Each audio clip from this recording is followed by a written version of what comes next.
What happens when purpose is silently communicated? The video you're watching reveals how silence can communicate purpose more effectively than spoken or written words, and how it changed a hardened-hearted and reluctant man into a soft and willing person. May you be inspired as you watch.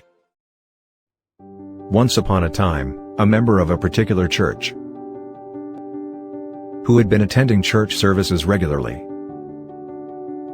suddenly stopped showing up for worship. Some weeks later, the pastor decided to pay a visit.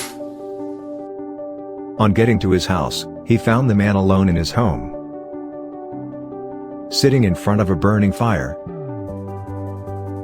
Following his pastor's arrival, he greeted him and escorted him to an inviting chair near the fireplace. He sat opposite his pastor and waited for him to finish what he had to say and go. However, to his surprise, the pastor came into the house and sat but said nothing to him. Instead, in a peaceful calm,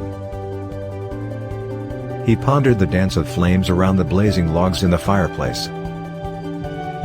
After a few minutes, the pastor approached the fireplace with the fire tongs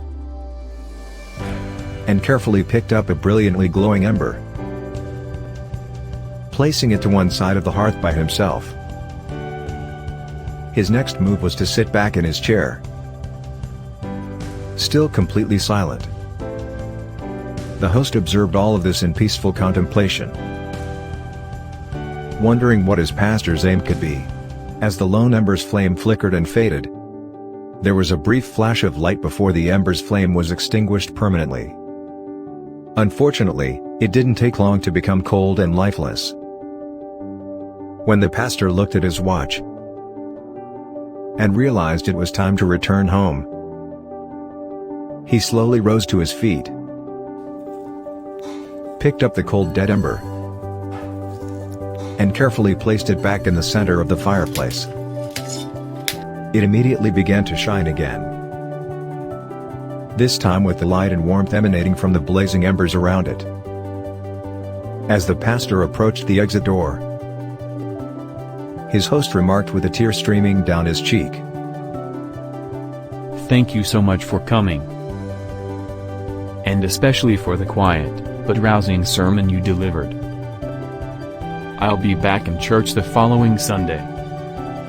Undoubtedly, a counselor or preacher can communicate his intention through various means, but word of mouth is the most popular.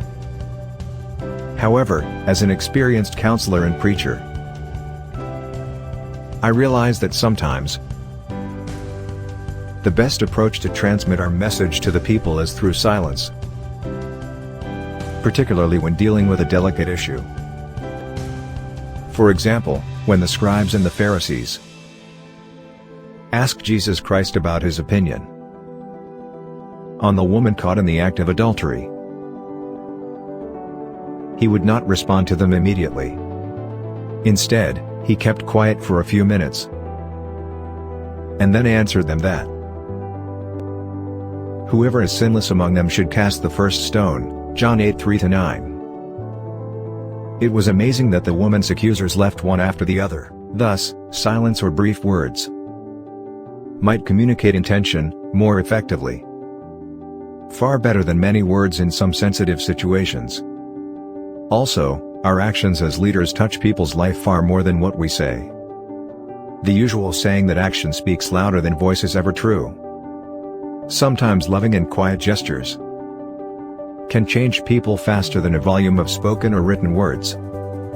For example, a depressed, discouraged, or angry man has no time to listen to what you have to say, because he can read your mind and guess your preaching and what your intentions are. In that circumstance, the wise thing to do is to ponder deeply and ask the Holy Spirit to show you a simple thing you can do to distract his attention, like the pastor above. The story applies to everyone, but it is more relevant to individuals in charge of service to the people, either in a religious setting or secular. Written or spoken sermons are good, but they are useless when misapplied. Therefore, we should all learn to know when to talk and when to keep quiet, because in some situations, silence is more effective in communicating our aim than words of mouth.